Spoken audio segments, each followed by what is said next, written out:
السلام علیکم ورحمۃ اللہ وبرکاتہ۔ آج کی بات میں قرآن مجید کی سورہ روم کی ایک آیت کا کچھ حصہ تلاوت فرما رہا ہوں۔ بسم اللہ الرحمن الرحیم۔ ظہر الفساد فی البر والبحر بما کسبت ایدی الناس۔ اس کا ترجمہ یہ ہے، ظہر الفساد، فساد ظاہر ہو گیا، فی البر والبحر، زمین میں یعنی خشکی میں اور بحر میں اور تری میں، بما کسبت ایدی الناس، لوگوں کے کسب کی وجہ سے، یعنی جو بھی یہ بر و بحر کے اندر جو بھی فساد ہو رہا ہے، اللہ تعالیٰ فرماتے ہیں کہ جو ہے یہ انسان کے اعمال، برے اعمال کا نتیجہ ہے۔ تو اسی لیے کہا جاتا ہے کہ زمین پر جو سب سے پہلا فساد ہوا، قابیل کا حابیل کو قتل کرنا۔ قابیل آدم علیہ السلام کا بڑا لڑکا، اور قابیل قتل کرنے سے یاد رکھیے، حابیل چھوٹا لڑکا۔ ہوا ایسا کہ دونوں میں ایک کی قربانی قبول ہوئی، دوسرے کی قربانی قبول نہیں ہوئی، تو قابیل نے حابیل کا قتل کر دیا۔ یہ سب سے بڑا قتل ہے، یہ سب سے پہلا زمین کے اوپر فساد ہے۔ اب اس کی نتیجہ کیا ہوا؟ اس فساد کی وجہ سے روایتوں میں آتا ہے کہ پہلے تمام زمین سرسبز اور شاداب تھی، ہر درخت صاحب ثمر تھا، یعنی پوری زمین ہری بھری تھی، اور ہر درخت کو جو ہے صرف میوے آتے تھے، صاحب ثمر تھا ہر درخت۔ ابنائے آدم جس درخت سے چاہتے تھے پھل حاصل کر لے سکتے تھے، ہر درخت سے، جو بھی درخت ہے ہر درخت سے انسان کو پھل حاصل ہوتا تھا۔ ایسا نہیں کچھ کو پھل مل رہے کچھ کو پھل نہیں ہے، ایسا نہیں ہے۔ دریا کا پانی میٹھا تھا، شیر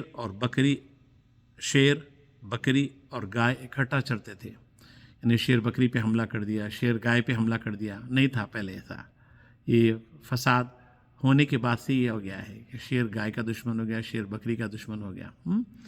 لیکن جب سے قابیل نے حابیل کو قتل کیا، زمین پہ تغیر آ گیا اور درخت کانٹے دار بن گئے۔ درختوں کو کانٹے نہیں تھے، کانٹے آنا شروع ہو گئے۔ دیکھیے، اللہ اکبر۔ اور دریا کا پانی نمکین اور کڑوا بھی ہو گیا۔ دریا کا پانی کیا ہو گیا؟ نمکین بھی بن گیا، کڑوا بھی بن گیا۔ اور بعض جانور بعض دوسروں کی جان کے دشمن بن گئے۔ تو یہ معلوم ہوا کہ انسان کے اعمال کا نتیجہ ہے۔ آج بھی دنیا کے اندر جو فساد ساری چیزیں ہو رہی ہے، یہ دراصل کیا ہے؟ انسان کے اعمال کی شامت ہے۔ ہمارے ساتھ بھی بعض چیزیں بری ہوتی ہیں، کرتی ہیں، تو دراصل کیا ہے؟ ہمارے اعمال کی شامت ہے یہ۔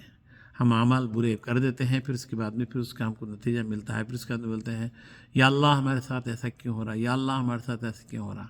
تو اللہ قرآن ایک رول بتا دیا ہے، ظہر الفساد فی البر والبحر بما کسبت ایدی الناس۔ اچھے اعمال کرو، زمین کے اوپر ساری چیزیں اچھی ہوں گی، اچھا معاملہ ہوگا۔ برا عمل کریں گے تو پھر ظاہری بات ہے اس کا نتیجہ بھی کیا ہوگا؟ برا ہوگا۔ اسی طرح سے کہا جاتا ہے کہ جو ہے کسی نبی علیہ السلام کو ایک کانٹا چبھا، ایک پیغمبر صلی اللہ علیہ وسلم کو، تو انہوں نے اس پر لعنت کی۔ ایک پیغمبر، ایک نبی تھے، کانٹا چبھ گیا تو لعنت ہے، بلکہ اس سے میں بول دیے۔ تو کانٹے نے کہا، اب اللہ تعالیٰ کانٹے کو بولنے کی صلاحیت دی ہے، تو کانٹے نے کہا یہ میرا قصور نہیں ہے، میں تو ابنائے آدم کے گناہوں کی شامت ہوں، میرا قصور نہیں ہے چبھنا، کانٹا آنا، یہ انسان کے اعمال کا، انسان یعنی آدم کی اولاد کے جو ہے کیا برے اعمال کی شامت ہے، جس کی وجہ سے میں پیدا ہوا ہوں، لہذا آپ میرے اوپر لعنت کیوں بھیجتے ہیں؟ تو کوشش یہ کریں کہ ہم اپنے اعمال کا جائزہ لیں، اور جتنا ہو سکتا توبہ اور استغفار کریں، اور اپنے اعمال کا محاسبہ کریں، اور اللہ سے معافی چاہیں۔ انشاءاللہ تعالیٰ توبہ کا دروازہ ہمیشہ کھلا ہے۔ استغفار کثرت سے کرتے رہیں، اس کی بڑی فضیلت، بڑی برکت ہے۔ اللہ تعالیٰ سے دعا ہے کہ اللہ تعالیٰ ہم سب کو اپنے اعمال کا محاسبہ کرنے اور کثرت کے ساتھ استغفار یعنی اپنے گناہوں کی معافی چاہنے کی توفیق عطا فرمائے۔ واخر دعوانا ان الحمد للہ رب العالمین۔